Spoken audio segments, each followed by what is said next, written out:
I never imagined that being thrown from my wheelchair onto pavement would lead me to find the family I never knew I needed. The infamous Hell Angels MC, feared by everyone in town, became my unlikely protectors when corrupt police and privileged bullies left me bleeding and alone. What nobody expected was how this broken boy in a wheelchair would change even the most hardened bikers, revealing the gentle warriors beneath leather vests and teaching an entire town what real justice looks like. The day Patch took a bullet for me, shielding my body with his own, I realized some family bonds are forged in blood, but not the kind you're born with. If you've ever felt invisible, forgotten, or thrown away, subscribe now and share your story in the comments, because everyone deserves to find the people who will stand between them and danger, no matter the cost. I hate Mondays.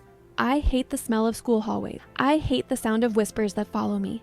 My name is Eli Barn. I'm 11 years old and I've been in this wheelchair since I was 7. Car accident. Mom survived, Dad didn't. The squeaky wheel on my chair announces my arrival before I do. Eyes dart away when I look up. Nobody wants to stare at the crippled kid. Nobody wants to help either. Move it, wheels, someone mutters as I navigate the crowded hallway. I keep my head down. Invisible is good. Invisible means safe. Mrs. Peterson hands back our math test. She drops mine on my desk without looking at me. Red marks cover the page. I was sick last week and missed 2 days. See me after class, she says. My stomach twists. After class means late for lunch. Late for lunch means the good tables are taken. The good tables are the ones near the wall where nobody can sneak up behind. The bell rings. Students rush past me. I wait until the room clears. Eli, your grades are slipping, Mrs. Peterson says. Her voice is, I missed some classes. I can make it up, she sighs. You need to try harder. I can't give you special treatment. I nod. She never has. The hallway is empty when I leave. My wheels echo against the locker. The cafeteria doors feel heavier today. Inside, the noise hits me first, then the smell of overcooked pasta. Every table is full except the one near the garbage can. I wheel myself over, unwrap my sandwich, and eat alone. A milk carton flies past my head. Laughter erupts from 3 tables away. I don't look up. Don't react, and it gets worse. The bell rings. I'm late to science class. Mr. Barton doesn't stop his lecture when I enter. More eyes, more whisper. I slide into the space at the back table. Partner up, Mr. Barton announces. Lab day. The scraping of chairs, the shuffle of feet. The room rearranges itself, and I sit alone. Again. Eli can observe today, Mr. Barton says. I feel hot behind my eyes. I blink it away. The final bell can't come soon enough. I'm first out the door, wheeling fast toward the exit. Freedom is 50 yards away. Sunshine hits my face through the glass doors. They're waiting for me at the bottom of the ramp. Corey and Dylan Finch, seniors, brothers. Their dad owns half the buildings downtown. Their mom is on the school board. Look what we have here, Corey says. His voice is amused. It's Hot Wheels. I try to turn around. Dylan blocks my path. Where are you going? We just want to talk. His smile doesn't reach his. My heart pounds against my ribs. My palms sweat on the wheels of my chair. I need to catch my bus, I say. My voice is steady. I'm proud of that. Bus is gone, Corey says. We saw it leave. Guess you'll have to roll home. Other kids walk past us. They look away. They always look away. Please move, I say. Dylan grabs the handles of my chair. Let's go for a ride. He pushes me hard toward the empty football field, away from the parking lot, away from teachers, away from help. I grip my wheels to stop, but Dylan is stronger. My fingers burn from the friction. Stop, I say. My voice cracks. Make us, Corey laughs. He walks backward in front of me. Oh wait, you can't. We reach the edge of the pavement where the field begins. The ground is uneven here, muddy from yesterday's rain. Let's see how fast your chair can go, Dylan says. I grab the armrest. I try to brace myself. It doesn't help. The chair tilts forward. I'm airborne for a second, then I hit the ground. Pain shoots through my shoulder. Mud soaks through my jeans. Look, he's trying to get up. Corey laughs. I reach for my chair. Dylan kicks it away. Metal scrapes against concrete. Not so tough now, are you? Dylan leans down. His breath smells of cigarettes. I curl into myself. Arms overhead, protection position. The school counselor taught me this after the first time. It doesn't help much. The first kick hits my side. I gasp. The second connects with my back. I bite my lip to keep from crying out. Cry, cripple, Corey says. Nobody's coming to help you. I taste blood in my mouth. I keep my eyes shut tight. Sometimes it ends faster that way. A roar fills the air. At first, I think it's in my head. The rushing sound of pain. But it grows louder. Engines, motorcycles, the kicking stops. I risk opening one eye. Black boots plant themselves in front of my face. Heavy, worn leather. Silver chain. What the fuck do you think you're doing? A voice growls above me. Deep, dangerous. None of your business, old man. Corey's voice wavers slightly. I look up. A wall of men stands between me and my tormentor. Black leather vests, patches, the infamous Hell Angel, the tallest one, gray beard, scarred, eyes cold as you just met. His voice is some scary. Corey and Dylan back up a step. Other motorcycles rumble in the distance, getting closer. We were just messing around, Dylan says. Tell him, Eli. The man, the one with the gray beard, kneels beside me. His eyes find mine. They're blue, almost gray, not cold anymore. Concerned. That true, kid? Just messing around? He asks. I should lie. I should say yes. These are the Hell Angels. Everyone in town fears them. Everyone warns their kids to. No, I whisper. They do this all the time. Something shifts in his expression. His jaw tightens. He stands up, unfolding to his full height. He must be 6'5", a giant next to Corey and Dylan. Names, he says to the boys. What? Corey asks. Your names. Now. We don't have to tell you anything, Dylan says, but his voice shakes. Another biker steps forward. Younger, muscled, with tattoos crawling up his neck. He asked nice. I won't. Corey swallows hard. Corey Finch. That's my brother Dylan. Finch, the older biker repeats. Judge Finch's boys? They nod. Well, Finch boys, you just earned yourselves a world of trouble. He points to the school. Start walking. Don't look back. They hesitate. The tattooed biker takes one step toward them. They run. The gray-bearded man kneels beside me again. I'm Hawk. What's your name, son? Eli. I say, my lip is still bleeding. Eli Barnes. You hurt bad, Eli? I do a quick assessment. Just bruises, maybe a cut. Hawk nods. He gestures. And another biker brings my wheelchair over. They check it for damage. Wheels bent, the tattooed man says. Can you fix it, Patch? Hawk asks. Patch examines the wheel closely. Yeah, but not here. Hawk turns back to me. We need to get you home, Eli. Where do you live? Maple Street, the apartment's behind the laundromat. Hawk nods. He looks at me for a long moment. I'm going to pick you up now. That okay? No one's carried me since I was 8. I hate it. But my chair is broken, and the ground is cold. Okay, I say. His arms slide under me, gentle but strong. He lifts me like I weigh nothing. My breath catches at the sudden movement. Easy, he says. His voice is gruff but kind. I've got you. He carries me to my chair. The wheel is wobbling, but Patch has straightened it enough to work. It'll hold until we get him home, Patch says. Sirens wail in the distance. Someone called the police. Hawk, one of the other bikers warns. I hear it, Hawk says. We're not leaving the boy. The police car pulls into the school parking lot, lights flash. The door opens and Deputy Hargrove steps out. He surveys the scene, hand resting on his holster. What's going on here? He asks, his eyes narrow at the bikers. Kid was attacked, Hawk says. We stepped in. Deputy Hargrove looks at me, then back at the biker. And why are the Hell Angels suddenly concerned with schoolyard fights? It wasn't a fight, Patch says. His voice is tight. It was 2 against 1, and he's in a wheelchair. Deputy Hargrove's radio cracked. An ambulance is on its way. The Finch boys claim you threatened them, he says to her. They beat a disabled child, Hawk says. Each word is precise, measured. Their lucky threats are all they got. Deputy Hargrove steps closer. We don't need your kind of justice in this town, Jensen. Stay in your lane. And what lane is that, Rick? Hawk asks. The one where kids get beaten while you look the other way? The ambulance arrives. Paramedics rush over with a stretcher.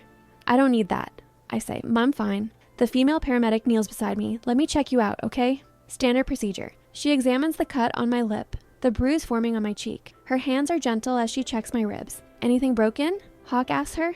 Doesn't seem like it, she says.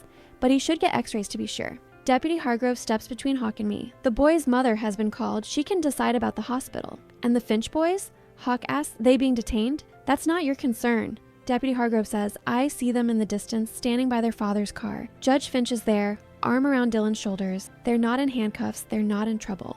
They're getting away with it, I say. Again, Hawk's eyes find mine. No, he says quietly. They're not. A small blue car screeches into the parking lot. My mom jumps out, running toward me. Eli, she cries. Her voice is frantic. Oh my God, Eli! She pushes past the bikers, past Deputy Hargrove. She drops to her knees beside my chair. Are you okay? What happened? Her hands flutter over me, checking for injury. I'm okay, Mom. I say, they just knocked me down. Who? She demands. Who did this? I don't answer. I don't have to. Her eyes find the Finch boys and their father across the parking lot. Her face hardens. Again? She says. Those same boys again? She stands up, turns to Deputy Hargrove. I want them arrested. This is the 3rd time, Rick. The 3rd time. Deputy Hargrove shifts uncomfortably. Now, Sarah, boys will be boys. We don't want to ruin their futures over... Boys will be boys? Hawk interrupts. His voice is dangerous now. That what you call this? My mom notices the bikers for the first time. Her eyes widen with recognition and fear. Who are you? She asks. What do you want with my son? They helped me, Mom. I say quickly. They stopped Corey and Dylan. She looks from me to Hawk, confused. You helped him? Hawk nods once. We saw what was happening. We stepped in. Ma'am, the paramedic interrupts. We should take your son to the hospital for x-ray, just to be safe. Mom hesitates. Hospital bills are expensive. We're already behind on rent. I'm fine, Mom, I insist. Really? I just want to go home. She bites her lip, then nods. Okay, home first. If anything hurts more later, we'll go. She reaches for my wheelchair, but Patch steps forward. The wheel's damaged, he says. Let me fix it properly. I'm good with mechanics. Mom stares at him. Patch is intimidating. 6'4", covered in tattoos with a long black beard, but his voice is soft when he talks to her. No charge, he adds. I've got tools at the clubhouse. 20 minutes, tops. I don't know, Mom says. We can take him home first, Hawk offers. Patch can pick up the chair later, fix it, bring it back. Mom looks at me, uncertainty in her eyes. Please, Mom, I say. My chair pulls to the right. Patch can fix it. She sighs. Okay, but straight home, and I'm coming with you. Hawk nods. He helps Mom get me into our car. The chair goes in the trunk, sticking out slightly. We'll follow you, Hawk tells her. Make sure you get home safe. Mom doesn't answer. She just gets in and starts the engine. As we pull away, I watch the bikers through the rear window. They mount their motorcycles in unison, engines roaring to life. Who are they, Eli? Mom asks. Really? The Hell Angels, I say. Everyone knows who they are. That's not what I meant. I look back again. The line of bikes follows us at a respectful distance. They are the first people who ever stepped in, I say. The first ones who didn't look away. Mom's hands tighten on the steering wheel. They're dangerous men, Eli. Not to me, I say. Not today. We pull into the apartment complex parking lot. The bikes rumble in behind us. Neighbors peek through window blinds. Mom helps me out of the car. My side throbs where Corey kicked me. I try not to wince. Hawk approaches, respectful of Mom's wary expression. We'll take the chair now, if that's okay, he says.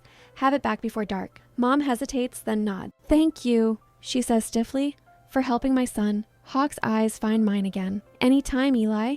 Anytime you need us. Patch takes my chair, examines the bent wheel more carefully in the sunlight. I'll make it better than new, he promises. You'll see. I believe him. Mom helps me inside. Our apartment is small, 2 bedrooms, 1 bathroom, a kitchen living room combo.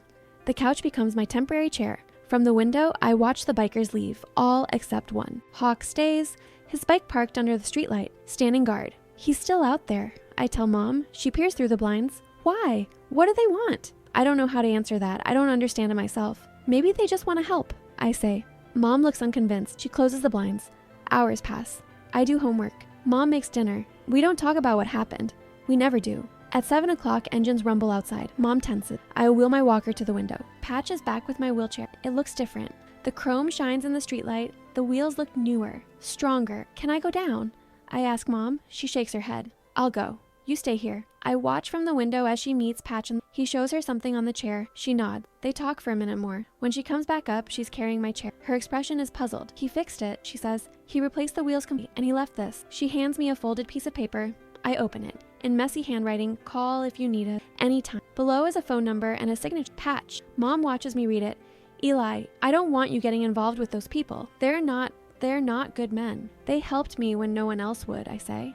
I know, but no one else ever stops at Mom. Not the teacher, not the principal, not even my voice. No one but them. Mom sits beside me. Her arms go around my shoulders. I'm trying, Eli. I call the school. I report it. I can't make them do anything. I lean against her. I know, Mom. She takes the note from my hand, stares at the number, then surprising me, she folds it carefully and puts it in her purse. Just in case, she says, but I still don't want you around them. Promise me. I nod, but in my mind, I see Hawk's eyes when he found me on the ground. I hear Patch's voice promising to fix my chair.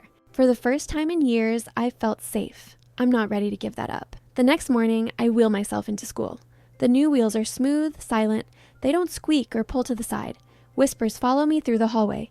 Different whispers today. That's him. The Hell Angels. They're watching the school. I keep my head high. For once, I don't try to be invisible. Corey and Dylan aren't in school. Rumor says they're suspended, but I don't believe it. More likely, their dad kept them home until things blow over. At lunch, I take my usual table. I unwrap my sandwich. Someone bumps my chair as they pass. My milk spills across the table. Oops, a voice says. Sorry, wheels. Laughter follows. I grab napkins, mop up the mess. Some things don't change. I finish lunch quickly. In the hallway, I head for my lock. Something feels wrong with my chair. It wobbles, pulls right again. I look down. The front wheel is loose. Someone's tampered with it. I try to tighten it, but I need tools. The wheel gets worse as I make my way toward the exit. School's not over, but I need to leave. Need to fix this before I'm stranded. The wheel falls off completely at the top of the exit ramp. My chair tips forward. I grab the railing, barely stopping myself from tumbling down. Need a hand? I look up. Hawk stands at the bottom of the ramp. Behind him, 3 motorcycles idle in the fire lane. Someone broke my chair, I say. Hawk nods once. He climbs the ramp, examines the damage. Deliberate, he says. His voice is calm, but his eyes are angry. Someone removed the bolt. He produces a small toolkit from his pocket, selects a wrench and a replacement bolt. Always carry spares, he explains. Bikes break down too. His hands are steady as he fixes the wheel. It takes less than a minute. Try it now, he says. I roll forward cautiously. The chair moves smoothly again. Thanks, I say. Hawk studies my face. You doing okay after yesterday? I nod. I'm used to it. His jaw tightens. You shouldn't have to be. We sit in silence for a moment, then he says, Need a ride home? I should say no. I promise, Mom. But the thought of waiting for the bus, of being alone again. Yes, I say. Hawk helps me down the ramp. Patch is there, waiting with the others. School let out early? Patch asks, but his tone says he knows better. Wheelchair emergency, Hawk explains. Patch checks my chair again. His expression darkens when Hawk shows him the sabotage. This stops now, Patch says quietly. Hawk nods. It does. They help me into my chair. Hawk pushes me toward the parking lot. We'll follow you home, he says. Make sure you get there safe. My mom won't like it, I warn. Hawk's mouth quirks in a half smile. I've survived worse than angry moms. I believe that too. As we cross the parking lot, Deputy Hargrove's cruiser pulls in. He gets out, adjusts his belt, and approaches us. Skipping school, Eli? He asks. His voice is friendly, but his eyes are cold. His wheelchair was sabotaged, Hawk says before I can answer. Could have been seriously hurt. Deputy Hargrove looks at my chair, then back at Hawk. And you just happened to be here? He asks. We're keeping an eye on the boy, Hawk says, since no one else will. Deputy Hargrove steps closer to Hawk. I'm warning you, Jensen. Stay out of town business. The safety of a child is everyone's business, Hawk replies. His voice is level. Not yours, Deputy Hargrove says. Not in my town. Hawk doesn't back down. Is it still your town, Rick? Or is it Judge Finch's? Deputy Hargrove's face flushes red. You're crossing a line. No, Hawk says. The line got crossed when that boy was left bleeding on the pavement. The line got crossed when his attackers walked free, again. They stare at each other, neither blinking. Last warning, Deputy Hargrove says finally. Back off, or I'll have grounds to shut down that clubhouse of yours. He returns to cruiser and drives away slowly, watching us in his rearview mirror. He won't help, will he? Hawk looks down at me. No, Eli, he won't. Why not? Some men forget what they're supposed to stand for, Hawk says. They protect power instead of people. And what do you stand for? I ask. Hawk's hand settles on my shoulder. Strong, steady. Loyalty, he says. Brotherhood. And making sure the weak aren't prey for the strong. I think about that all the way home. Mom is waiting when we arrive. Her car is in the parking lot, which means she left work early. That's not good. We need the money. Eli, she calls from the apartment doorway. What happened? The school called. I wheel forward. My chair broke. Hawk fixed it. Mom looks past me to the biker. Her expression is a mix of fear, anger, and something else. Gratitude, maybe. Thank you, she says to Hawk. Again. But Eli isn't supposed to leave school without permission. My fault, ma'am, Hawk says. Thought it better to get him home safe than wait for bureaucracy? Mom's eyes narrow at the word bureaucracy. She works for the city clerk's office. She knows all about waiting. Still, she says, but her voice has lost its edge. Mom, I say, someone messed with my chair. On purpose. They took out a bolt. Her face pales. Who would? The same ones, I say. Always the same one. Mom's hands clench into fists. I'm calling the school. Right now. This has gone far enough. It won't help. I say, I have to try, she snaps, then softer. I have to try some. Hawk clears his throat. Mrs. Barnes, may I speak with you? In private. Mom hesitates, then nods. Eli, go inside. Start your homework. I wheel past her into the apartment, but I don't go to my room. I stop just inside the door listening. What do you want with my son? Mom asks. Her voice is tired. Nothing, Hawk says. We want to protect him. That's all. Why? Why would the Hell Angels care about one kid in a wheelchair? The silence stretches between them. Because no one else does, Hawk says finally. And I can't abide that. I do, Mom says fiercely. I care. I know you do, ma'am, but you're just one person, and they won't listen to you any more than they listen to him. Another silence. What are you suggesting? Mom asks. Let us help. We can watch out for him. Make sure he gets to and from school safely. You want to, what? Be his bodyguards? If that's what it takes. Mom's laugh is without humor. And what's in it for you? Hawk doesn't answer right away. When he does, his voice is different. Rougher. My brother was in a wheelchair. After Vietnam, nobody stood up for him either. I'm sorry, Mom says, but Eli is my son. My responsibility. With respect, Mrs. Barnes, you can't be with him every minute. You have to work. We have men. We have time. I wheel back from the door as Mom's footsteps approach. She enters, looks at me sharply. Were you listening? I nod. No point in lying. She sighs, sits on the couch. Eli, these men are dangerous. They're criminals. They helped me, I say again. It's the only argument I have, the only one that matters. I know. She rubs her forehead. I know they did. She looks out the window. Hawk and the others are still there waiting. Let me think about it, she says finally. Now go do your homework. For real this time. I wheel to my room, but I don't open my books. I stare out the window at the bikers below. Hawk stands by his motorcycle talking to Patch. They look up at my window. Hawk raises a hand in silent greeting. I raise mine back. For the first time in forever, I don't feel alone. That night, I dream of motorcycles, of leather and chrome, of strong hands lifting me from the cold ground, of safety. Mom caves 3 days later. Just to and from school, she tells the bikers. That's it. Hawk nods respectful. Yes, ma'am. And not all of you. Just 1 or 2. We're not having a motorcycle parade. Of course, Hawk says. They stand in our tiny living room. Hawk and Patch look too big for the space. Their leather vests and tattoos clash with Mom's flowered couch and discount store curtains. And Eli stays away from your clubhouse, Mom adds. Hawk and Patch exchange a glance. Actually, Mrs. Barnes, Patch says, we were hoping you'd both come by. Just once. Meet everyone. Mom's eyes widen. Why would we do that? So you know who's looking out for your boy, Hawk says. So you can see we're not the monsters people say? Mom shakes her head. I don't think... Please, Mom. I interrupt. I've been quiet until now. I want to go. Mom looks at me surprised. I'm not usually assertive. Not anymore. Eli, it's not safe. It's safer than school, I say. Her face falls. I immediately regret my words. I didn't mean... No, Mom says quietly. You're right. She turns back to the bikers. 1 visit, daylight hours, then we'll see. Friday night, Hawk suggests we do a family dinner. 6 o'clock. Family, Mom repeats. Club tradition, Patch explains. Family's welcome, good food, no trouble. Mom hesitates. Friday, she agrees finally.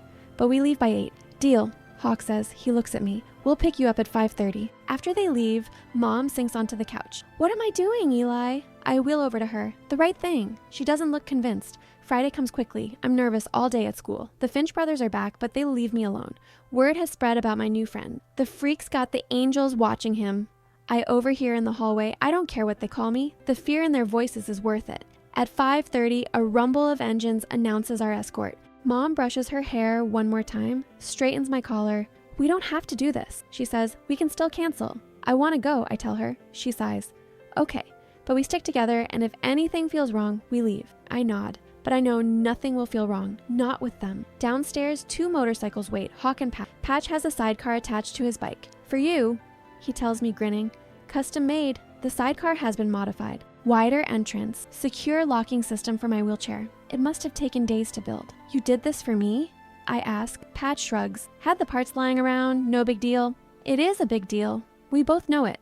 Mom rides behind Hawk. I'm secured in the sidecar. Wind rushes past as we ride through town, people staring as we pass. The clubhouse is on the edge of town, a large compound surrounded by a high fence. Guards nod as we approach. The gates swing open. Inside is different than I expected. Clean, organized. A main building, several smaller ones, a well-kept yard. Motorcycles lined up neatly. Music plays from speakers mounted on the porch.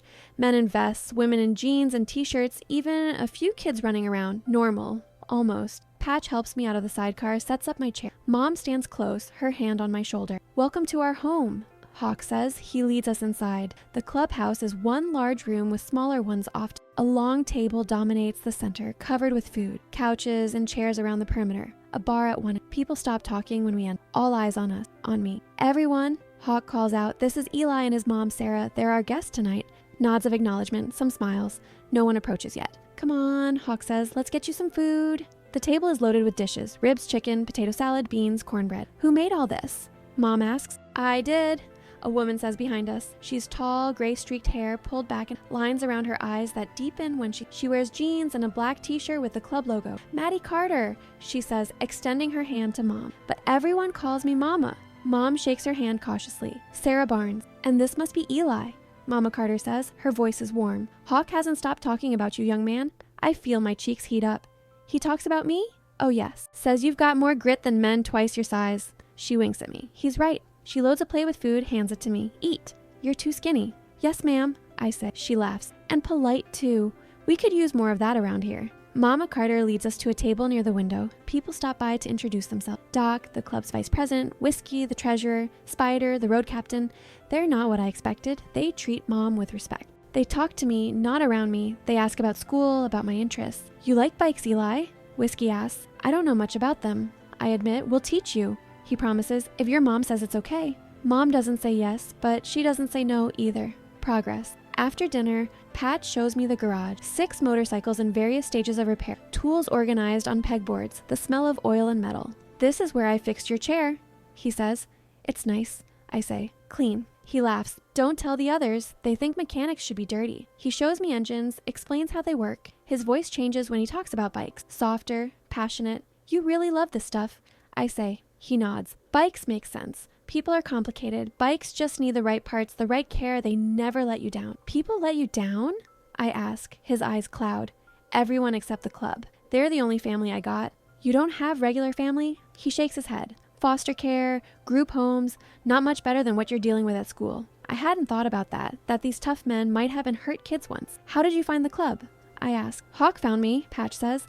I was 18, living on the street, stealing to eat. He caught me trying to steal his bike. He laughs at the memory. Dumbest thing I ever did. What happened? He could have beat me, called the cops. Instead, he bought me a burger, gave me a job washing bikes. Patch runs a hand over the motorcycle beside us. Saved my life. Before I can respond, Mama Carter appears at the door. There you are, she says. Your mother's looking for you, Eli. It's almost 8. I check my watch. Time flew by. Mom will want to leave, just as things are getting interesting. Patch walks me back to the main room. Mom stands with Hawk, deep in conversation. Can't promise that, she's saying. It's not that simple. Sarah, they won't stop, Hawk says. You know they won't. Mom sees me approaching. She forces a smile. Ready to go, Eli? I want to say no.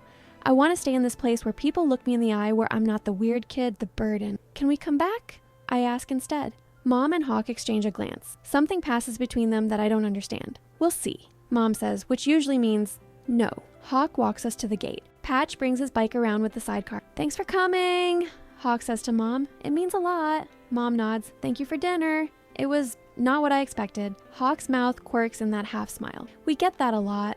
As Patch secures my chair in the sidecar, Mama Carter rushes out. She hands me a small package wrapped in napkins. Cookies for later, she whispers. Don't tell your mom I'm spoiling. I tuck the package into my jacket. Thank you. She squeezes my shoulder gently. Come back soon, Eli. You brighten the place up. The ride home is quiet. The night air cool against my face. I feel different. Lighter. At home, Mom helps me into the apartment. She seems preoccupied. They were nice, I venture. Right? She sighs. Yes, Eli. They were nice. So we can go back? She sits on the couch, suddenly looking very tired. It's complicated. You're just a kid. You don't understand. I understand they're the only ones helping me, I say. The words come out sharper than I intended. Mom flinches. Eli, that's not fair. I'm trying. I know, I say quickly. I didn't mean it that way. She stares at her hands. Deputy Hargrove came to see me at work today. My stomach drops. What did he want? To warn me about the club, about Hawk. She looks up at me. There are things you don't know, Eli. Things they've done. Bad things? According to Hargrove, yes. I think about Patch's story, about the respect in his voice when he talked about Hawk. Maybe Hargrove is lying, I suggest. Mom shrugs. Maybe, or maybe the club is showing us what they want us to see. I don't know how to argue with that. I'm 11. What do I know about biker gangs and their secrets? But I know how they make me feel. Safe, valued, seen. I'm going to bed, I say. Mom nods. Good night, sweetie. I love you. Love you too. In my room, I take out Mama Carter's cookies. Chocolate chip, still warm.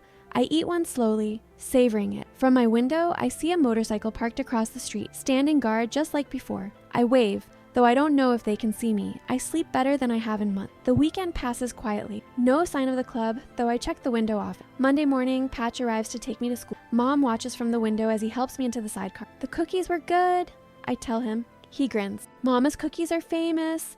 Don't tell her I said this, but they're better than my mom's ever were. Was your mom nice? I ask. His smile fades. When she was sober. The rumble of the engine fills the silence that follows. We don't talk the rest of the way to school. Patch walks me to the entrance. Students stare, whisper behind their hands. For once, it doesn't bother me. I'll be here at 3, Patch says. Wait inside if I'm late. Okay, I say. He hesitates, then reaches into his pocket. He presses something into my hand. A small patch, the club's insignia. Keep it hidden, he says, but if you need help, show this to any angel. They'll know who you are. I slide the patch into my jacket pocket. Thanks, Patch. He nods once, then walks away. I wheel into school feeling 10 feet tall. The morning passes uneventfully. People avoid me more than usual. The Finch brothers are conspicuously absent again. At lunch, I sit at my usual table. A shadow falls across my tray. I look up, expecting trouble. It's a girl, Emily Chen from my math class. She stands awkwardly, lunch tray in hand. "Can I sit here?" she asks. I stare at her, surprised. No one ever asked to sit with. "Sure," I say. She sits across from me, opens her milk carton, takes a bite of her. "People are saying you're friends with the Hell Angel," she says finally. I tense. "So?" She shrugs, just curious if it's true. "Would it matter if it was?" "My dad says they're dangerous." She looks up at me. "Are they?" I think about Mama Carter's cookies. Patch's gentle hands fixing my chair. Hawk's eyes, concerned but kind. "Not to me," I say. Emily nods thoughtfully. "Corey and Dylan are suspended for 2 weeks. Did you know that?" I didn't. "The principal actually punished them?" She shakes her head. "It wasn't the principal. Corey's dad pulled them out after some bikers showed up at his office." My breath catches. "What bikers?" "I don't know, but my mom cleans Judge Finch's office. She said he was white as a sheet after they left." She leans closer. "She said they didn't threaten him. They didn't have to." I don't know what to say to that. Did Hawk confront Judge Finch? What did he say? "Why are you telling me this?" I ask. Emily shrugs again. "Because no one else would." She takes another bite of her sandwich. "And because what they did to you was wrong." We eat in silence after that.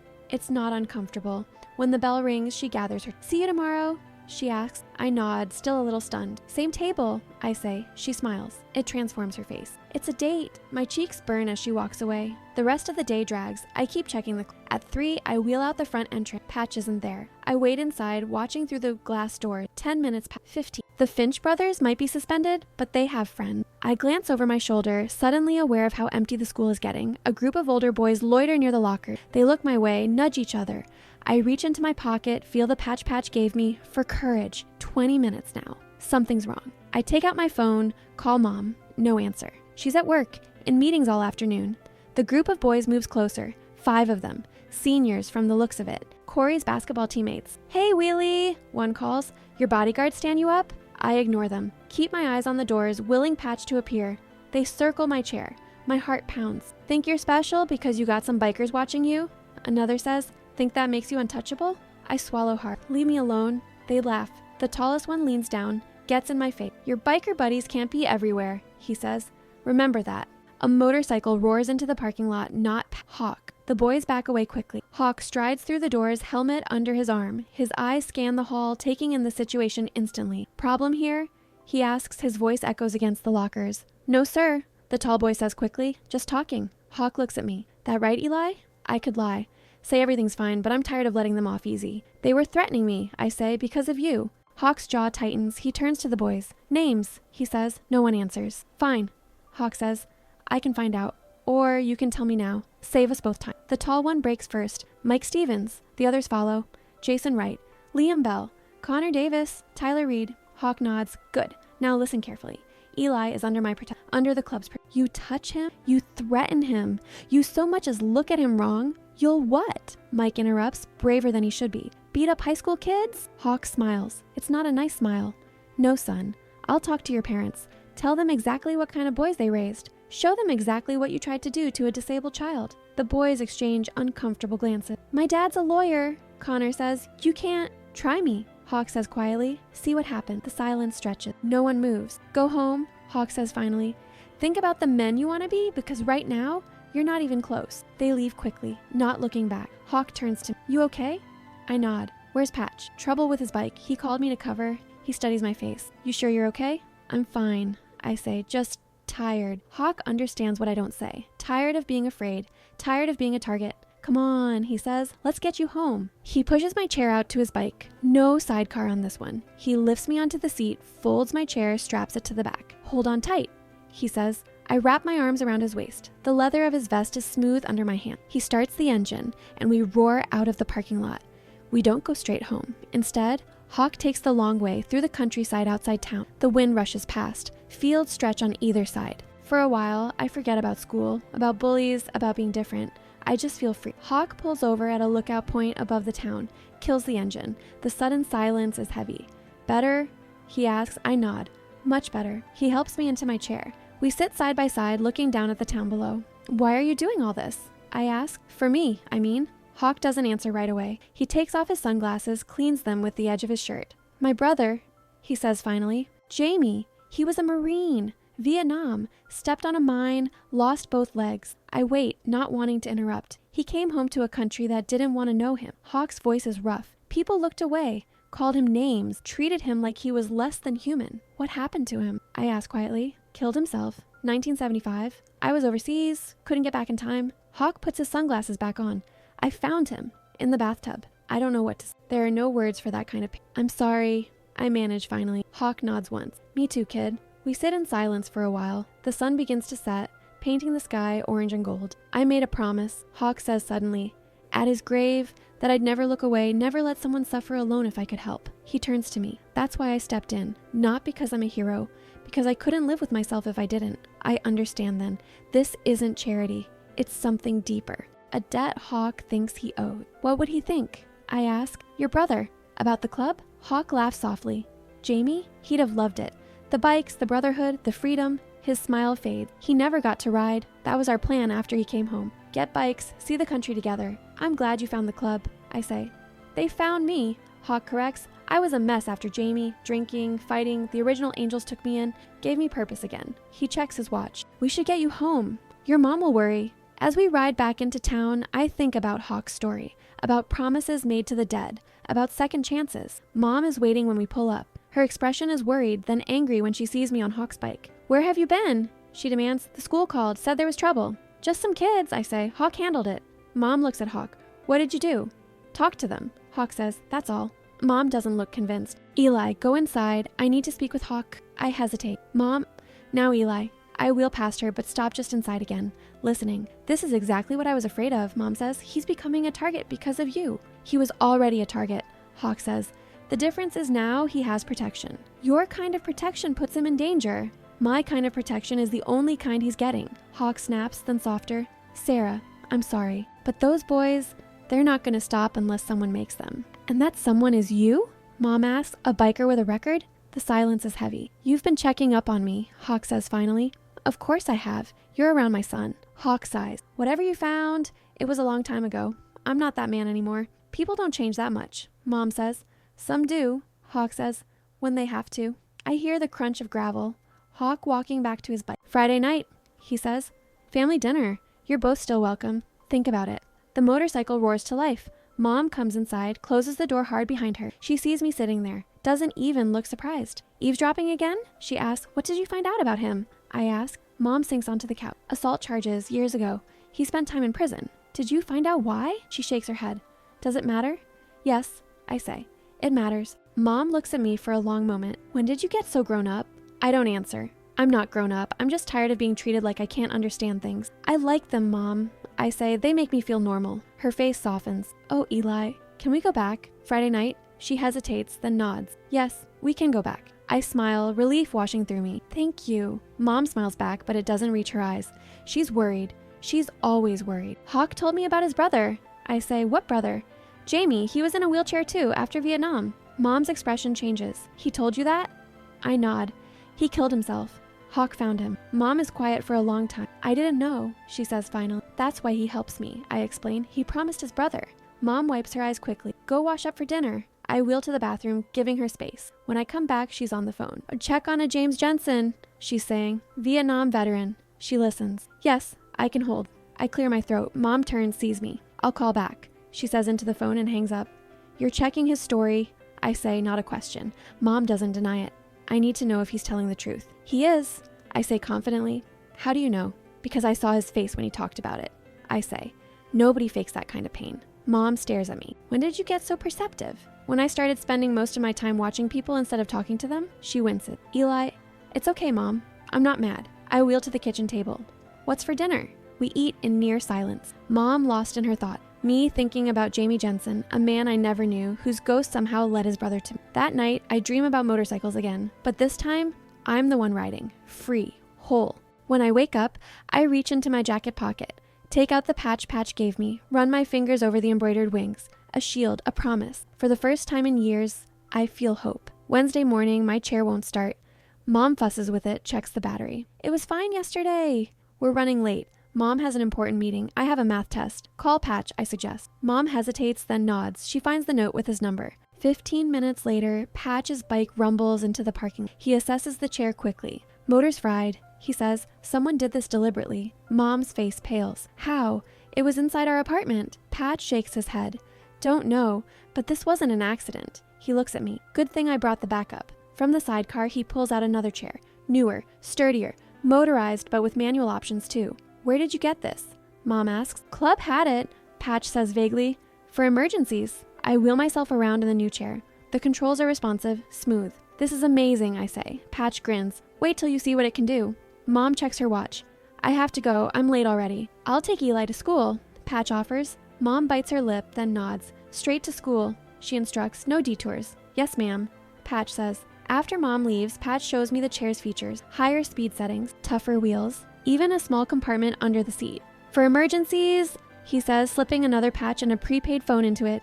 Mom would freak if she knew, I say. Patch nods. That's why we're not telling her. On the way to school, Patch is quiet, focused. Something wrong? I ask. He glances at me. Nothing for you to worry about. Is it club stuff? He doesn't answer for a moment. Hawk thinks someone's targeting you to get to us. My stomach drops. Who? We're working on that, Patch says. Just be careful, okay? Stay where people can see you. At school, Patch walks me all the way to my first class. Eyes follow us down the hallway. Patch's size, his tattoos, his leather vest, he's impossible to ignore. I'll be back at 3, he says. Don't leave with anyone else. The day crawls by. I keep checking the new chair, half expecting it to fail too. It doesn't. At lunch, Emily joins me again. She eyes the new chair. Upgrade? She asks. I nod. The old one broke. She studies it. Looks expensive. I guess. I don't mention who provided it. Emily unwraps her sandwich. My dad saw you, with the bikers. I tense. So? He says I shouldn't talk to you anymore. She takes a deliberate bite. I told him that was stupid. I blink, surprised. You did? She nods. I make my own friends. The word hangs between us. Friends? Is that what we are now? Thanks, I say. She shrugs. It's whatever. But her small smile says it's not whatever. It's something. After lunch, I head to history class. The hallway is crowded. Someone bumps my chair hard from behind. I nearly tip over. Sorry, a voice says, not sounding sorry at all. I turn. Tyler Reed, one of the boys from yesterday. He smirks, then disappears into the crowd. In class, I can't focus. Patch's warning echoes in my head. Someone's targeting you. To get to us, the final bell is a relief. I wheel out quickly, scanning the parking lot for Patch. He's not there. Instead, a police cruiser idles by the curb. Deputy Hargrove steps out, adjusts his belt. Eli, he calls. Your mom asked me to pick you up. I frown. She did? He nods. She got held up at work. Called the station. That doesn't sound like Mom. She knows I'm supposed to wait for Patch. I'll wait for Patch, I say. Deputy Hargrove's smile is tight. Your mom was very specific, Eli. She doesn't want you with those bikers anymore, especially after what happened to your chair. How does he know about my chair? I don't believe you, I say. His smile disappears. Get in the car, Eli. Don't make this difficult. Students watch from the sidewalk. A teacher pauses on the steps. I'm trapped, and Deputy Hargrove knows it. Fine, I say. He helps me into the cruiser, folds my chair, puts it in the trunk. As we pull away, I look back at the school. No sign of Patch. Where are we going? I ask. Station first, Deputy Hargrove says. Your mom's meeting us there. That sounds wrong too. Mom would never leave work to meet me at the police station. I reach under my seat, feeling for the compartment Patch showed me. The phone is there. I pull it out carefully, keeping it hidden from Hargrove's rearview mirror. One number is programmed in. I press call. The phone rings once, twice, then Hawk's voice. Eli? He sounds tense. Deputy Hargrove picked me up from school. I whisper as quietly as I can. Says Mom sent him. I don't... Deputy Hargrove's hand reaches back, snatches the phone. Who is this? He demands into it. His face darkens. You stay away from the boy, Jen. He's not your concern anymore. He rolls down the window, throws the phone out. That was stupid, Eli. He says. Very stupid. Fear coils in my stomach. Where are we really going? Deputy Hargrove meets my eyes in the rearview mirror. Somewhere we can talk. About your new friends. About the trouble they're bringing to my town. They're not trouble, I say. They're helping me. He laughs. Is that what you think? They're using you, boy. To get to me, to mess with my operation. What operation? He doesn't answer. We turn onto a road I don't recognize, heading out of town. My mom doesn't know where I am, does she? I ask. She'll know soon enough, Deputy Hargrove says. When I explain how the Hell Angels kidnapped you, how they're a danger to the town, nobody will believe that. They will when they find your blood on Hawk's knife. Ice floods my veins. You're going to kill me? No, he says calmly.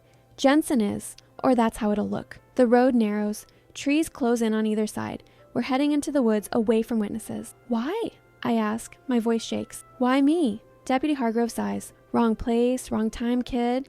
You gave Jensen an opening and he took it. Started poking around town, asking questions about me, about Judge Finch, about our business. What business? He shakes his head. Doesn't matter now. What matters is Jensen needs to go down, and you're my ticket. The cruiser turns onto a dirt road. Branches scrape the sides. We're deep in the woods now. I reach under the seat again, feeling for anything. My fingers brush against the patch Patch gave me. Small comfort, but I clutch it tight. The car stops in a small clearing. An old hunting cabin stands 50 yards away. No other cars, no people. End of the line, Eli, Deputy Hargrove says. He gets out, comes around to my door, opens it, reaches for... A motorcycle roars in the distance. Then another, and another. Deputy Hargrove's head snaps up. What the hell? The sound grows louder, coming our way. How? Deputy Hargrove mutters. How did they find us? He pulls his gun, points it at me. Out! Now! His hand clamps around my arm, drags me from the car. Without my chair, I can't stand. I fall to the ground, dirt and leaves press against me. The motorcycles break through the tree. Hawk in the lead, Patch right behind. More angels follow. Deputy Hargrove aims his gun at them. Stay back! I will shoot the boy. The bikers stop 20 feet away, engines idle. Put the gun down, Rick. Hawk calls. You're done. I'm just getting started. Deputy Hargrove replies. You think you can come into my town? Mess with my business? Use this crippled kid to get to me? We didn't know about your business until you took the boy, Hawk says. His voice is calm. Now we do. Deputy Hargrove laughs. And what are you gonna do? Kill a cop? Even the Hell Angels aren't that stupid. I'm not going to kill you, Hawk says, but I am going to destroy you. He holds up his phone. I've been recording since Eli called. Every word, Rick, every threat, every confession. Deputy Hargrove's face pales. You're lying. Try me, Hawk says. Doubt flickers in Deputy Hargrove's eyes. The gun wavers. That's when Patch moves. Faster than I thought possible for a man his size. He tackles Deputy Hargrove from the side. The gun fires into the air. They struggle on the ground. Patch pins him down, wrenches the gun away. It's over, he says. Hawk rushes to me, kneels beside me. Eli, are you hurt? I shake my head, still clutching the patch in my hand. You came, I whisper. He helps me sit up. We'll always come for you, Eli. Always. Patch drags Deputy Hargrove to his feet, hands cuffed behind his back with his own handcuffs. What now? Patch asks Hawk. Now, Hawk says. We take him in, the right way. He picks me up gently, carries me to Patch's bike with the sidecar. Your chair is in Hargrove's trunk, he says. We'll get it. I nod, still dazed. Does my mom know? She will soon, Hawk says. She's going to be scared, angry, but you're safe now. That's what matters. As the other angels secure Deputy Hargrove in one of their vans, Hawk sits beside me in the sidecar. You were very brave, he says, quick thinking with that phone. I open my hand, show him the patch. Patch told me to keep it for emergency. Hawk smiles. Smart man, Patch. Deputy Hargrove said you were using me, I say, to get to him. Hawk's smile fades. That's not true, Eli. We had no idea Hargrove was dirty until you got involved. He looks me in the eyes. We helped you because you needed help. Nothing more. I believe him. The patch in my palm feels warm now, a talisman. What happens now? I ask. Now, Hawk says, we take you. We tell your mom everything, and we make sure nothing like this ever happens again. The sun is setting as we ride back to... My fear fades with each mile, replaced by something new. Belonging. I'm not just a kid in a wheelchair anymore. I'm not just a target, a victim. I'm under their protection, part of something bigger than myself. For the first time since the accident that took my legs, I feel strong again. Mom is frantic when we arrive home. Eli, she cries, running down the apartment steps. Where have you been? The school called. She stops short when she sees the police van behind us. Her eyes widen at the sight of Deputy Hargrove in handcuffs, flanked by Angel. What happened? She demands. Her voice shakes. What did you do? Your son was kidnapped, Hawk says. By him. Mom's face goes white. What? He's lying, Sarah, Deputy Hargrove calls out. These men ambushed me while I was helping Eli. Shut up, Patch growls, tightening his grip on Hargrove's arm. Hawk pulls out his phone, presses. Deputy Hargrove's voice fills the park. Wrong place, wrong time, kid. What matters is Jensen needs to go down, and you're my ticket. Mom's hand flies to her mouth. Rick? Is that you? It's a setup, Sarah, Deputy Hargrove insists. They edited the recording. Hawk plays more. Deputy Hargrove's voice again. Nobody will believe that. They will when they find your blood on Hawk's knife. Mom's eyes fill with tears. She looks at me, still sitting in the sidecar. Eli? Her voice is barely a whisper. Is this true? I nod. He was taking me to the woods. He had a gun. She rushes to me, arms wrapping around me tight. Her whole body shakes. My God, she whispers. Oh my God. Over her shoulder, I watch Hawk speaking quietly to Doc. Doc nods, pulls out his phone, makes a call. State police will be here soon. Hawk tells Mom, we need to give them statements. Mom pulls back, wipes her eyes. Why would he do this? Rick has known Eli since he was a baby. It's not about Eli, Hawk explains. It's about us, the club. We've been investigating corruption in town. Hargrove panicked. What kind of corruption? Hawk glances at me. We should talk privately. Mom stands up straight. No more secrets. Eli's been through enough. He deserves the truth. Hawk hesitates, then nods. Drugs. Hargrove and Judge Finch have been running protection for dealers, taking cuts, looking the other way. Is that why the Finch boys always get away with everything? I ask. Hawk nods. The judge protects his sons. Hargrove protects the judge, and no one stops them. Mom says bitterly. Until now. Patch adds. Sirens wail in the distance. State police. More neighbors peek through their windows. Word will spread fast in a small town. Eli should rest, Doc says, stepping forward. He's had a rough day. Mom nods. I'll take him up. I can stay, I argue. I want to tell the police what happened. They'll want to talk to you, Hawk assures me, but Doc's right, you should rest first. Mom wheels me inside. My body aches from being pulled from the car. My hands shake. What hurts? Mom asks, kneeling beside my chair. Everything, I admit, but I'm okay. She brushes my hair back from my forehead. Her hand trembles. I almost lost you, she whispers. Hawk found me, I say. The angels found me. Mom nods, tears spill down her cheeks. I was wrong about them, she says. So wrong. She helps me into bed, brings me water and paint. The sirens are louder now. Blue lights flash through my window blind. I need to talk to the police, Mom says. Will you be okay for a few minutes? I nod. I'm safe now. She kisses my forehead. Yes, you are. After she leaves, I lie back against the pillow. My heart still pounds too fast. Every time I close my eyes, I see Deputy Hargrove's face, hear his voice. A soft knock at my door. I tense until I see Hawk's silhouette. Can I come in? He asks. Yeah. He enters, closes the door behind him. He looks different inside our small apartment. Too big for the space. Too rough against the faded wallpaper. State police want to talk to you, he says. I told them tomorrow, when you're rested. Thank you. He stands awkwardly for a moment, then sits on the edge of my bed. The frame creaks under his weight. I'm sorry, Eli, he says. His voice is rough with emotion. This is my fault. How? I put you in the middle, made you a target. I shake my head. I was already a target, remember? His mouth quirks in that half smile. Still, I never thought Hargrove would go this far. What will happen to him? Prison, Hawk says flatly, for a long time. And Judge Finch? Him too, if the state police find what we think they'll find. I think about Corey and Dylan. What happens to bullies when their powerful father falls? What about the Finch brothers? I ask. Hawk shrugs. That depends. On the judge. On whether he cooperates. Another knock at the door. Mom peeks in. Eli. The detectives want a quick statement. Just the basics. Are you up for it? I nod. I can do it. 2 state police detectives enter. A man and a woman. They look tired, professional. The woman smiles kindly. Hello, Eli. I'm Detective Martinez. She gestures to her partner. This is Detective Cooper. Hi, I say. We know you've been through a lot, she continues, but we need to understand what happened today. Can you tell us? I tell them everything. Deputy Hargrove at the school, the drive into the woods, the threats, the angel's arrival. Detective Cooper takes notes. He looks up when I finish. And you had no warning? No idea Deputy Hargrove might target you? I hesitate.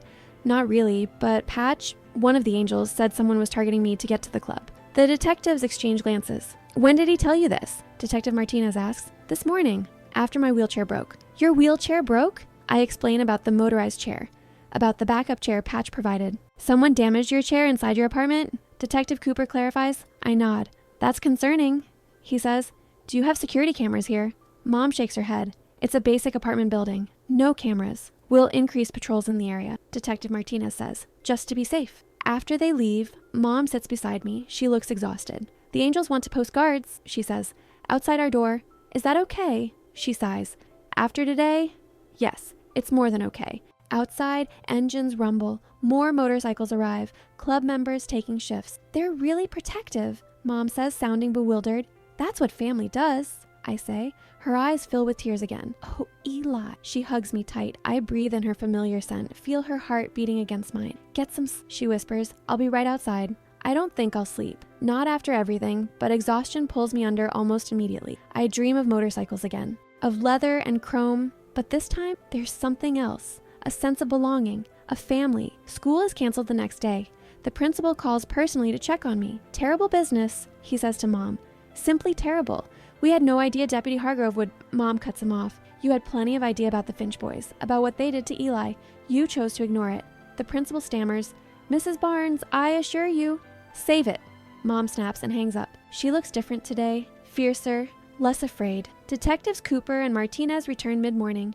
They take formal statements. Photograph the bruises on my arms where Deputy Hargrove grabbed me. Judge Finch has been arrested, Detective Martinez tells us, along with 3 other town officials. Good, Mom says firmly. After they leave, Hawk arrives with Mama Carter. She carries containers of food. Thought you might need some home cooking, she says, bustling into our kitchen. The smell of beef stew fills the apartment. Fresh bread, chocolate chip cookies. Mom looks overwhelmed. You didn't have to. Of course I did, Mama Carter interrupts. That's what family does. There's that word again. Family. It hangs in the air between us. While Mom and Mama Carter set the table, Hawk motions me into the living room. The club voted last night, he says quietly.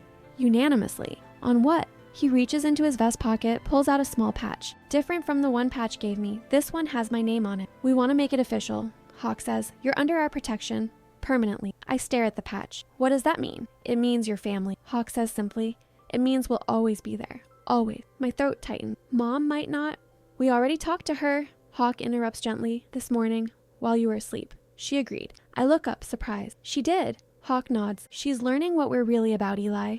And after yesterday, well, let's just say she sees things differently now. He places the patch in my hand. You don't have to wear it, but it's yours. I close my fingers around it. Thank you. Lunch is the best meal I've had in months. Mama Carter's stew is rich and hearty, the bread's still warm. Mom actually laughs at Hawk's stories about club mishaps. And then Patch drives the bike straight into the lake. Hawk finishes, with the sheriff's hat still stuck on the handlebars. Mom wipes tears of laughter from her eyes. He didn't. Ask him yourself. Hawk says, he still can't live it down. After lunch, Mama Carter insists on doing the dishes. Mom tries to help, but Mama shoos her away. You two talk, she says, nodding toward Hawk. I've got this. Mom and Hawk step onto the small balcony. I wheel close to the open door listening. Sarah, Hawk says, there's something else we need to discuss. The apartment, Mom says. She doesn't sound surprised. I know. It's not safe anymore. Not just that. Hargrove had friends, people who might hold a grudge. Against Eli? Mom's voice sharpens. He's just a child. Against anyone associated with bringing him down, Hawk clarifies. The club can handle itself, but you and Eli will move, Mom says. Find another town. Or, Hawk says carefully, you could stay closer. Where we can watch out for you. The clubhouse, Mom says, not a question. We have a house on the property. Empty now. 2 bedrooms, handicap accessible. Hawk pauses. It would be safer. For both of you. The silence stretches between them. I hold my breath. I don't know. Mom says finally, that's a big step. Just until things settle down, Hawk assures her. A few months maybe. And then what? Mom asks. We go back to being strangers? You'll never be strangers to us again, Sarah. Hawk says, his voice is gentle. Not after Eli. I wheel back from the door before they can catch me eavesdropping. Mama Carter winks at me from the kitchen. Hard conversations happening? She asks. I nod. Don't worry, she says. Your mom is smart. She'll make the right choice. Later, after Hawk and Mama Carter leave, Mom sits beside me on the couch. How much did you hear? She asks. I smile sheepishly. Most of it. Of course you did. Do you want to go? I ask. To the clubhouse? It's not about what I want, she says. It's about keeping you safe. But do you want to? She thinks for a moment. I want you to have friends, to feel protected, to not be afraid all the time. She looks at me. What do you want, Eli? I want to be somewhere I belong. Mom nods slowly. Then that's what we'll do. My heart leaps. Really? Really? She smiles, a real smile that reaches. But I have conditions. School comes first, no club business, and when things calm down, we reevaluate. Deal. I say quickly before she can change. She laughs, ruffles my hair. You've already decided they're your family, haven't you? I touch the packet. They decided first. We moved to the clubhouse 2 days later. The house is small but nice. Ramps instead of steps, wider doorways, lower countertops, and who lived here before? I ask Patch as he carries in the last of our boxes. Hawk's uncle, he says. Club's founding member. He was in a chair too, his last few years. I wheel around the living room.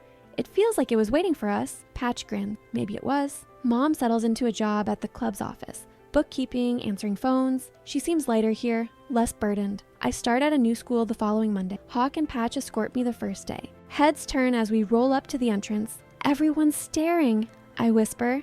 Let 'em, Patch says. You've got nothing to be afraid of now. The principal meets us personally. Hawk and Patch tower over him. We'll need a list of all his teachers, Hawk says. Their phone numbers, emergency protocol. The principal nods quickly. Of course, whatever you need. And if anyone bothers Eli, you call us first, Patch adds. Not the police, not the parents. Us. The principal swallows hard. Understood. No one bothers me that day.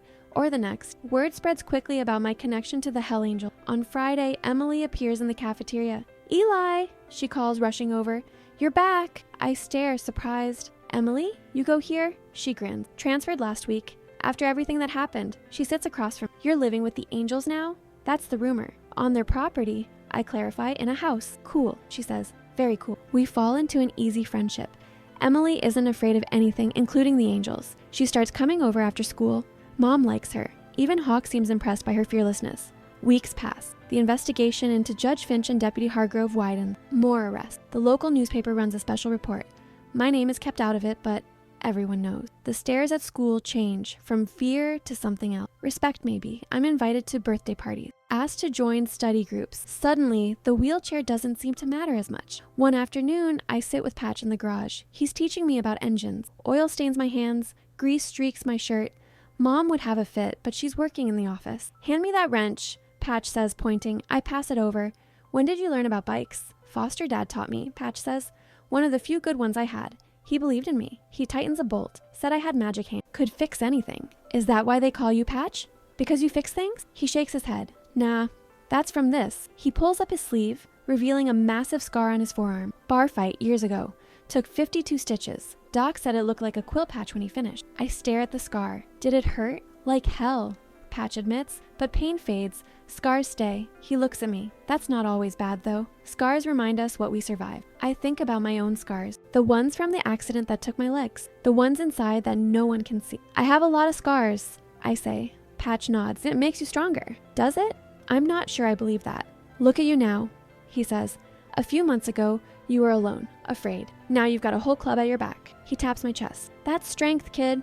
That's beating the scars. I think about that a lot over the next few days. About scars, about strength, about family. One night, I wake to voices. Angry voices. I wheel to my bedroom door, open it a crack. Hawk and Mom stand in the living room. Mom's arms are crossed. Hawk paces. Can't just ignore it, Hawk is saying. They threatened a child. My child. My breath catches. My child. That's what he said. He's not your child, Hawk, Mom says, but her voice lacks conviction. He's club family, Hawk insists. That makes him mine too. And what message does violence send? Mom demands. What does that teach Eli? That actions have consequence, Hawk says. His voice is that you don't threaten what's mine and walk away. Mom sighs. I understand you're angry. I am too, but this isn't the answer. What then? Let the Finch boys come back to school? Let them anywhere near Eli again? They're just kids too, Hawk. Kids who nearly killed your son. Hawk snaps. Kids who laughed while doing it. The silence stretches. I hold my breath. I won't stop you, Mom says finally, but I won't condone it either. I'm not asking for your approval, Hawk says, just your understanding. Do what you have to do, Mom says, but leave Eli out of it. I close my door silently. My heart races. What is Hawk planning? What consequences? Sleep eludes me the rest of the night. The next morning, Mom acts normal, makes breakfast, helps me get ready for school, but there's a tension in her shoulders. Everything okay? I ask. Fine, sweetie, she says too brightly. Just tired. Patch drives me to school. He's quieter than usual too. Something's happening, I say. With the club? With the Finch boys. Patch's hands tighten on the handlebars. Nothing for you to worry about. Hawk's planning something, I press. I heard him and Mom arguing. Patch glances at me. You shouldn't eavesdrop, kid. I live there, I point out. Hard not to hear, he sighs. Look, sometimes men need to handle things their own way. Protect what's theirs. By hurting people? By making sure they never hurt you again. I fall silent. Part of me understands, wants the Finch brothers to pay, but another part, violence makes us like them. I say finally. Patch's eyebrows rise. What? If Hawk hurts the Finch boys, he's no better than they are, I explain, and that doesn't help anyone. Patch stares at me for a long moment, then he pulls out his phone, dials. Boss, he says. We need to talk about the thing tonight. My heart pounds as Patch speaks quietly into the phone. I can't hear what he's saying, but his eyes keep flicking. Finally, he hangs. Hawk wants to see you, he says, after school. Am I in trouble? Patch's expression softens. No, kid, but you might have just changed his mind. All day at school, I can't focus. What did Hawk plan? What will he say to me? When the final bell rings, I wheel out to find Hawk himself waiting. No Patch today. Students stare as I approach him. Hey, kid, he says, ready for a ride? He helps me into the sidecar. We drive, but not toward the clubhouse. Instead, we head downtown to the courthouse. Why are we here? I ask as we park. There's something you need to see, Hawk says. Inside, he leads me to a courtroom. The Finch brothers sit at a table with their mother. No sign of their father, who remains in jail awaiting trial. A judge enters. Everyone stands, except me, of course. Juvenile case 47B. the judge announces. Corey and Dylan Finch, charged with assault, battery, and hate crimes. My eyes widen. I glance at Hawk, who nods slightly. We filed charges, he whispers, the legal way. The proceedings continue. The brothers look smaller somehow, less threatening. Their mother cries quietly. How did you do this? I whisper to Hawk. Without their father protecting them? Your mom, Hawk says. She found other victims. Got them to come forward. Built a case. I stare, stunned. Mom did this? Hawk nods. She's a fighter, your mom. And she was right about one thing. Violence wasn't the answer. He looks at me. You were right too. After the hearing, we wait outside. The Finch brothers emerge with their mother. They see me. Stop cold. Go ahead. Hawk tells me, say what you need to say. I wheel forward, face my tormentor. I'm sorry about your dad, I say. It's not what I planned to say, but it's true. No kid should lose their father, even a corrupt one. Corey looks away. Dylan stares at his shoes. Why are you here? Their mother asks. Her voice trembles. To see justice, I say. Not revenge. She flinches. My boys have lost everything. Their father, their future. Isn't that enough for you people? Mrs. Finch, Hawk says, stepping forward. Your sons hurt a disabled child, repeatedly. They left him bleeding on the pavement. They broke his wheelchair. They mocked his pain. His voice is calm. They deserve consequences. They're just boys, she protests. They're old enough to know better, Hawk replies. And so are you. She has no answer for that. As they walk away, Corey looks back at me once. His eyes meet mine. There's something new there. Not anger, not hate, maybe shame. Feel better? Hawk asks as we head back to his bike. I think about it. Yes and no. I'm glad they're facing consequences, but I'm sad too. Because they lost their dad. Because their mom is sad. I struggle to explain. Because it didn't have to be this way. Hawk rests his hand on my shoulder. That's called compassion, Eli. It's a rare thing. Is that good? It's very good, he says, and very hard. Most people lose it when they're hurt. He studies my face. You haven't. Does that make me weak? No, Hawk says firmly. It makes you strong in the ways that matter most. We ride back to the clubhouse in silence, my mind full of the courtroom, the Finch brothers, their mother's tears. Hawk was going to hurt them, maybe badly, but he didn't, because of me, because I spoke up. That feels like power, real power, more than fear or violence could ever give. At the clubhouse, Mom waits on the porch of our house. She stands as we approach. How did it go? She asks. Eli handled himself well, Hawk says. You'd have been proud. Mom smiles at me. I'm always proud. That night, we have dinner in the main clubhouse. The whole club is there. Mama Carter outdoes her. Ribs, chicken, her famous mac and cheese. After dinner, Hawk stands, taps his glass for attention. Brothers and sisters, he says, we've been through a lot these past months. The room quiets, all eyes on Hawk. We've faced corruption, threats to our club, threats to our family. He looks at me. But we've also gained something precious. He motions for me to come forward. I wheel to his side, suddenly nervous. Eli Barnes came into our lives by chance. Hawk continued. A kid in trouble. A kid no one else would help. Patch nods, raises his glass. Others follow suit. But Eli's become more than just someone we help. Hawk says, he's become someone who helps us, reminds us who we are, what we stand for. My face burns with embarrassment and pride. Today, Hawk says, Eli taught me something important about strength, about justice, about being better than those who hurt us. Mom wipes a tear from her cheek. And so, Hawk continues, with the blessing of his mother, we make it official. From his pocket, he pulls out a vest, small, my size. Black leather with the club's insignia on the back. My name embroidered on the front. Eli Barnes, Hawk says formally. We name you Child of the Angels. Under our protection, part of our family, now and always. He places the vest around my shoulders.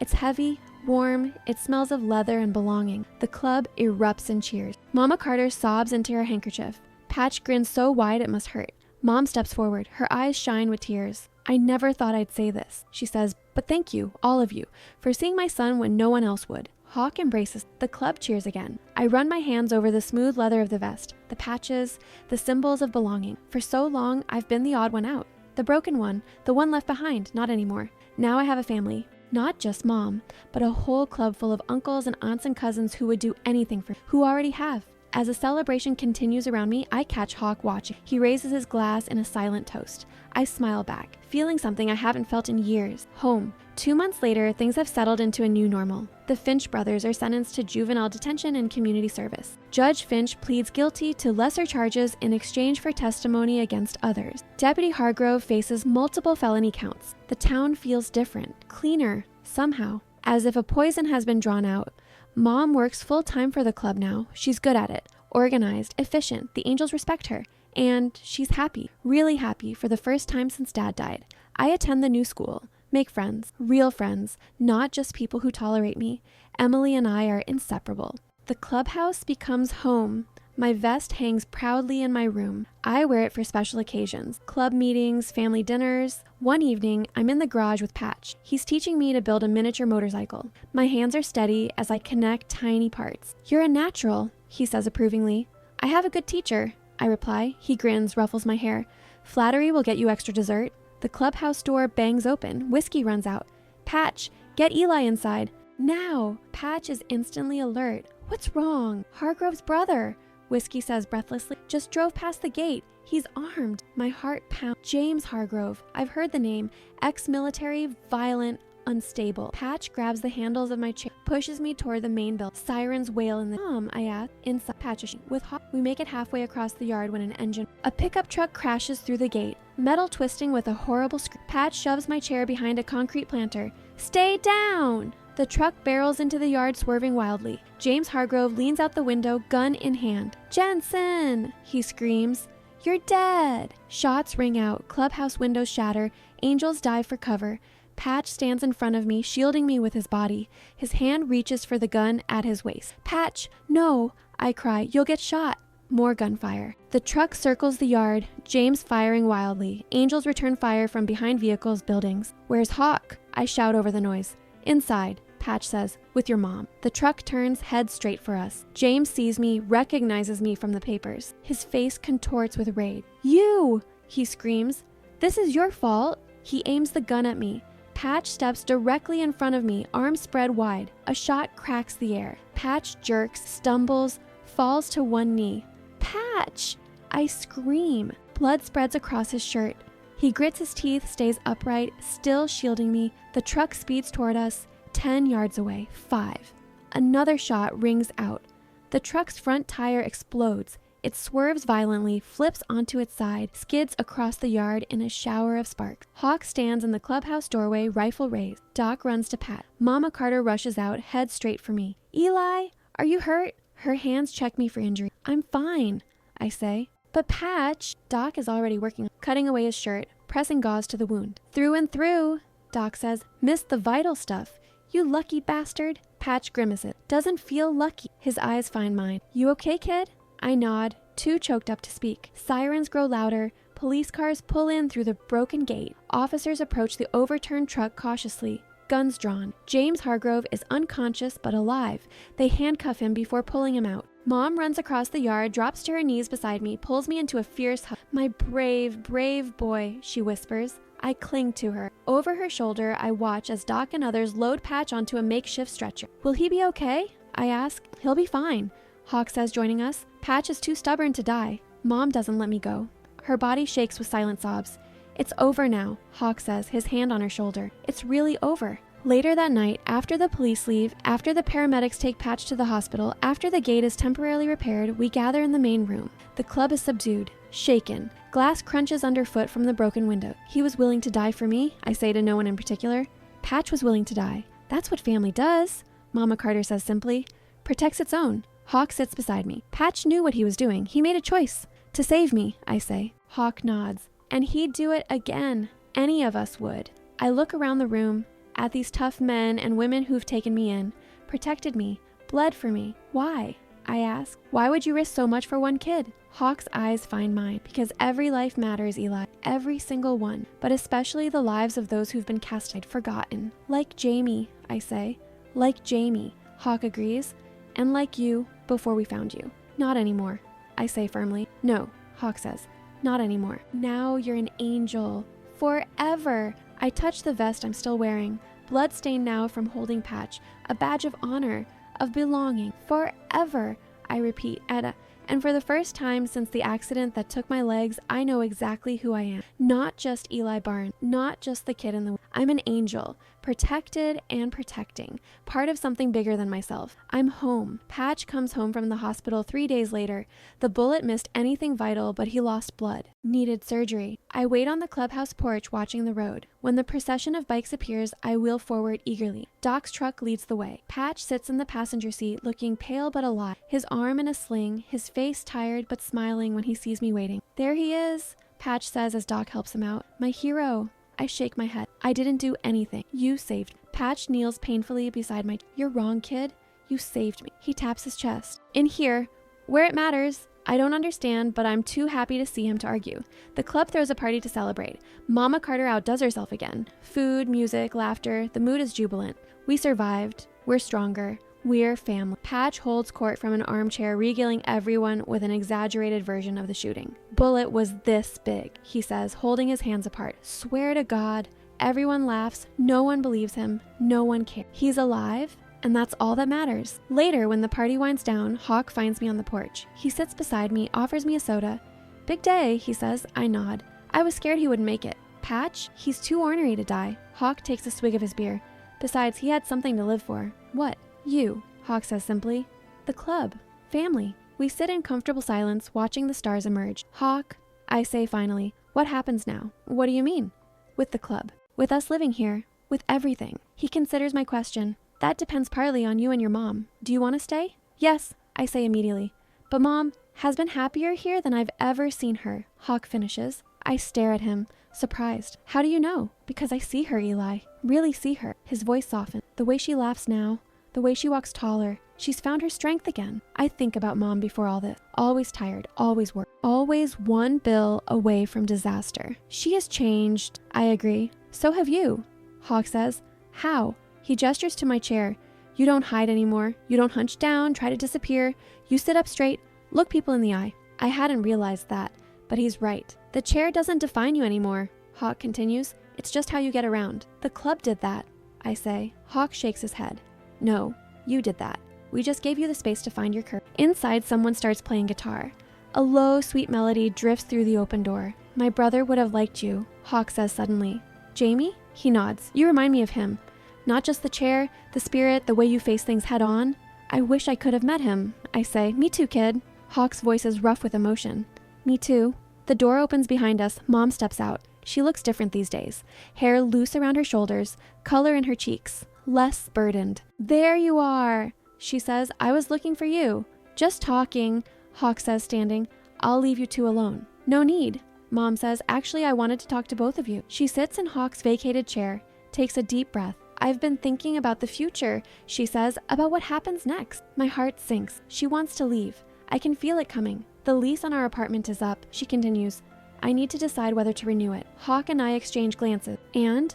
Hawk prompts gently. And I think we should stay here, Mom says, if that's still okay with the club. Joy bursts through me. Really? We can stay? Mom smiles. Yes.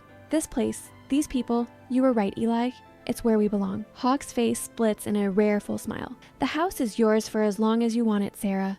No strings. There are strings, Mom says, but they're the right kind. The kind that hold people together. She reaches for my hand, squeezes it tight. We're home, she says. Summer arrives hot and bright. School lets out. The club buzzes with activity. I spend my days in the garage with Patch learning about bikes. My hands grow skilled with tools. My arms stronger from wheeling myself everywhere. Patch's wound heals well. The scar is a badge of honor. He shows it off proudly. Chicks dig scars, he tells me with a wink. Gross, I reply, but I laugh. Emily visits often. She fits in well with the club. Fearless, curious. Even Hawk seems charmed by her. She your girlfriend yet? Patch teases one afternoon as Emily leaves. I feel my cheeks burn. She's just a friend. Uh-huh, Patch says, unconvinced. Friends don't look at each other the way you two do. I change the subject quickly. In July, Hawk announces a surprise. He leads me to the garage one morning, makes me close my eyes. No peeking, he warns. I'm not, I promise. I hear the garage door open, wheels rolling on concrete, voices whispering. Okay, Hawk says, open them. I do, and gasp. A motorcycle sits before me, but not a regular one. This one has been modified. Custom sidecar, special controls, a chairlift system. What is this? I ask, though I already know. Your ride, Hawk says proudly. Once you're old enough for a license. Patch and Doc have been working for months. I wheel closer, run my hand over the gleaming chrome, the black leather seat, the Hell Angels insignia painted on the... It's beautiful, I whisper. It's freedom, Hawk corrects, on your terms. I look up at him, at Patch and Doc standing proudly beside their creation. I don't know what to say. Say you'll ride with us, Patch suggests, when you're ready. I will, I promise. I definitely will. That night, the club gathers for a barbecue. The mood is light, joyful. Someone brings out a guitar again. Songs are sung, stories told. I sit beside Mom, watching it all. This strange, wonderful family we found. Happy? Mom asks. Very, I say. She wraps an arm around my shoulders. Me too. Across the yard, Hawk watches us, raises his beer in a silent toast. I raise my soda can in return. Mom? I say suddenly. Are you and Hawk? She laughs. Nosy, aren't you? Just observant. She sighs. Hawk is important to me, to us, but it's complicated because of Dad. She nods. Partly, and partly because life is just complicated sometimes. Dad would want you to be happy, I say. She kisses the top of my head. When did you get so wise? Hanging around old bikers, I joke. Bound to learn something. She laughs again. The sound is light, free. I love hearing it. As summer progresses, I grow stronger. My arms develop muscle from wheeling myself everywhere, from working in the garage, from living. The club takes me on rides. Not on my own bike yet, I'm still too young, but in the sidecar. We explore roads I've never seen. Small towns, lakes, mountains in the distance, freedom, just like Hawk promised. One hot August day, Hawk suggests a special ride. Just you and me, he says. There's somewhere I want to take you. We set off early, before the worst of the heat. Hawk doesn't say where we're going, just that it's important. 2 hours later, we arrive at a military cemetery. Rows of white headstones stretch in perfect lines. American flags flutter in the gentle breeze. Hawk helps me from the sidecar. I wheel myself along the path as he walks beside me. Who are we visiting? I ask, though I think I know. Jamie, Hawk says. We stop before a simple headstone. James Jensen, Marine Corps, Vietnam, dates of birth and death. Hawk kneels, brushes leaves from the stone, places a small rock on top. Military tradition, he explained once. Hey, little brother, he says softly. Brought someone to meet you. I feel awkward, intrusive. This is private, sacred. I'll wait by the bike, I offer. No, Hawk says. Stay, please. I nod. Wheel closer. This is Eli, Hawk tells the stone. The kid I told you about. The one who reminded me of my promise. The wind rustles through a nearby tree. Birds call to each other. Peace. Jamie always loved birds, Hawk says. Said they were the freest creatures on earth. No boundaries, no limits. I study the headstone. So plain for someone who meant. Do you come here often? I ask. Hawk nods. Every month for 48 years? The dedication stuns me. Nearly half a century of grieving, of remembering. Does it get easier? I ask. Missing him? Hawk considers the question. Not easier. Different. The pain changes shape. Becomes part of you. I think about Dad. About the accident. The memories are fading now. His voice, his laugh. I'm forgetting my dad. I admit, little by little. Hawk's hand settles on my shoulder. That's natural, Eli, but he's still with you. In how you move through the world, in your courage. Does Jamie live on in you? Every day, Hawk says. In every kid I help. Every promise I keep. He looks at me. Especially in you. We stay a while longer. Hawk tells stories about Jamie, about their childhood, about the plans they had before Vietnam changed everything. Finally, we say goodbye. Hawk places another rock on the headstone, touches the name gently. See you next month, little brother, he says. On the ride home, I think about promises, about grief, about how loss shapes us, about family, the one we're born into and the one we choose. When we arrive back at the clubhouse, Mama Carter meets us with news. Patch got a call, she says. James Hargrove pleaded guilty, 20 years, no parole. Relief washes through me. It's really over then. It is, Hawk confirms, for good this time. That night, I dream of Dad. Not the accident, not the hospital, just Dad, whole and smiling. He stands beside Jamie Jensen, though I've never seen Jamie's face. They look at me with pride, with love. I wake with tears on my face, but they're not sad tears, not exactly. They're tears of release, of moving forward, of hope. Fall brings changes.